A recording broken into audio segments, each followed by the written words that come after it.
कुरान के अंदर कुछ आयतें ऐसी हैं जो आतंक को बढ़ावा देती हैं। तो अल्लाह के मैसेज दो तरह के नहीं हो सकते। Islam prescribes violence and intolerance. If you read what's said about America, so in Muslim countries, it's a cartoon.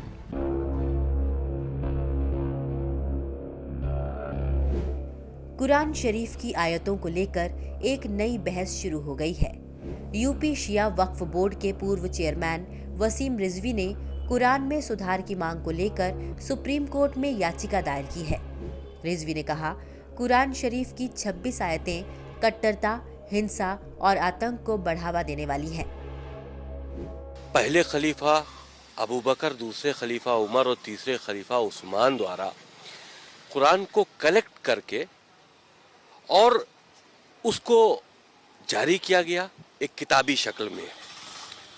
Quran के अंदर कुछ आयतें ऐसी हैं जो आतंक को बढ़ावा देती हैं, वायलेंस टीचिंग हम कहें उसको एक तरह से, वो कुरान के अंदर इस तरह की बातें हैं और बहुत अच्छी बातें भी हैं जो इंसानियत के लिए हैं।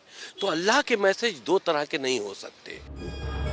सुप्रीम कोर्ट में याचिका दायर करने पर वसीम रिजवी को जान से मारने और इस्लाम धर्म से खारिज करने की लगातार धमकियां मिल रही हैं। रिजवी के सवालों पर गंभीर चर्चा करने के बजाय मुस्लिम समुदाय का आक्रोश उन पर बढ़ रहा है। शियाने हैदर करार वेलफेयर एसोसिएशन के राष्ट्रीय अध्यक्ष हसनैन जाफरी डम्पी ने वसीम रिजवी का सिर काट कर लाने वाले को 20,000 रुपए इनाम देने की घोषणा की है। वहीं मौलाना कल्बे जवाद ने वसीम रिजवी को इस्लाम से बाहर करवाने का फरमान सुना दिया है। शिया पर्सनल लॉ बोर्ड के प्रवक्ता मौलाना यासूब अब्बास ने कहा कि कुरान से एक हर्फ भी नहीं हटाया जा सकता है। वसीम रिजवी से पहले भी कई बुद्धिजीवी मुसलमानों ने इस्लाम धर्म में सुधार की गुंजाइश जताई, तो उनके खिलाफ भी इस्लाम की कट्टरता सामने आ गई। Well, I think both sides have distorted each other's image. You know, and I think if you read what's said about America, so in Muslim countries, it's a cartoon, you know, and bears very little relationship to the lived experience of being in the United States. Islam is not a religion of peace. There are numerous verses in the Quran that ask Muslims to kill non-believers and non-Muslims. Islam prescribes violence and intolerance. इस्लाम में कट्टरता का आलम यह है कि मोहम्मद साहब पर दिए कमलेश तिवारी के एक सामान्य बयान को लेकर उनकी नृशंस हत्या कर दी गई। पाकिस्तान में ईश निंदा को गलत सही आरोप लगाकर किस तरह सरेआम बेकसूर लोगों को मौत के घाट उतारा गया है, ये दुनिया से छिपा नहीं है। वहीं पिछले साल ही फ्रांस में पैगंबर साहिब के कार्टून बनाने पर एक शिक्षक की हत्या उसके कट्टर इस्लामी छात्र ने कर दी।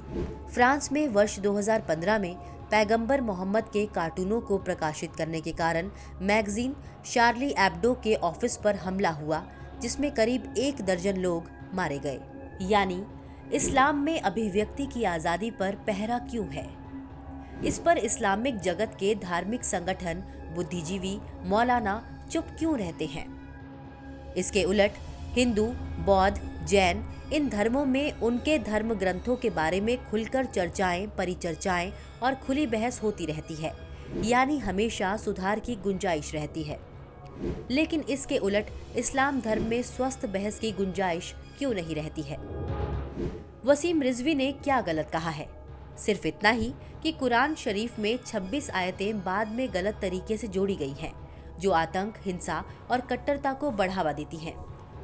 उनको हटाने की जरूरत है ताकि इस्लाम में बढ़ती कट्टरता को कम किया जा सके। प्रश्न उठता है कि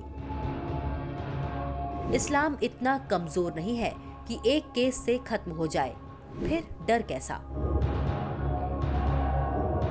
क्या वसीम रिजवी के गंभीर सवालों के जवाब नहीं तलाशे जाने चाहिए? अगर 26 आयतों के बारे में वसीम रिजवी की व्याख्या सही नहीं है, तो फिर इन 26 आयतों का दूसरा अर्थ क्या है? मुस्लिम संगठनों और मौलानाओं को बताना चाहिए। क्या इन 26 आयतों के बहाने मदरसों में सिखाई जा रही इस्लामिक कट्टरता पर खुलकर चर्चा नहीं होनी चाहिए? दुनिया आतंकवाद से जूझ रही है और न केवल भारत बल्कि वैश्विक स्तर पर ऐसी स्वस्थ और समाज उपयोगी बहस हो जिसमें ये पता लगाया जा सके कि वो कौन कौन से तत्व हैं जिनके सहारे समाज में इस्लामिक कट्टरता बढ़ती जा रही है।